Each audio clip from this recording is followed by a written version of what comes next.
అండి, అందరూ ఎలా ఉన్నారు? బాగున్నారా? నేను బాగున్నానండి. ఓహో, ఇవాళ చూసారా? ఇవాళ అసలు చూడండి ఎలా ఉందో మొత్తం అంతా. మీకు కనిపిస్తుందా? రెసిపీస్ అన్నీ కనిపిస్తున్నాయా? ఇదైతే బీట్రూట్ కూర అండి. నెయ్యి వేసుకున్నాను, మీరు చూసారు కదా. బీట్రూట్ కూర కొబ్బరి వేస్ట్ చేశాను. చాలా చాలా టేస్టీగా వస్తుంది, చాలా చాలా టేస్టీగా ఉంటుంది.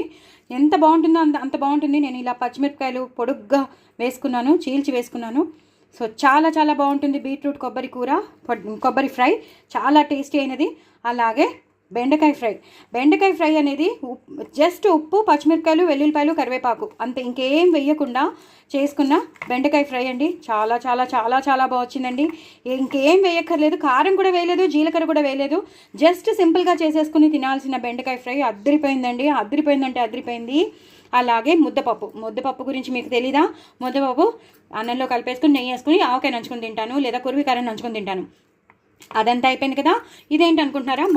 మామిడల్లం సలాడ్ కింద పనికొస్తుందండి. మొదటి ముద్దలో తినాలండి మామిడల్లం. చాలా చాలా చాలా అంటే చాలా మంచిది, హెల్త్కి, డైజెషన్కి మంచిది.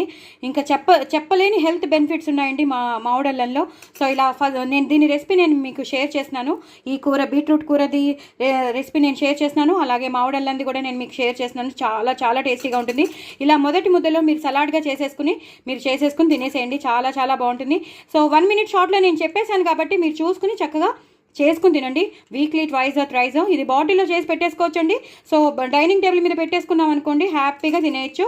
రోజుకు మొదటి ముద్దలో ఇలా తినేసేయాలండి. చాలా చాలా టేస్టీగా ఉంటుంది. చాలా చాలా హెల్తీ రెసిపీస్ ఇవాళ. సో మీరు కూడా తప్పకుండా ట్రై చేయండి. నా ఛానల్ని సబ్స్క్రైబ్ చేసుకోవడం మాత్రం అసలు మర్చిపోవద్దు. నా ఛానల్ని ప్రమోట్ చేయండి. ఇంత టేస్టీ అయిన కూర మాత్రం మీకు దొరకదు, అంత బాగుంటుంది. సబ్స్క్రైబ్ చేసుకోవడం మాత్రం అసలు మర్చిపోద్దే. బాయ్ అండి.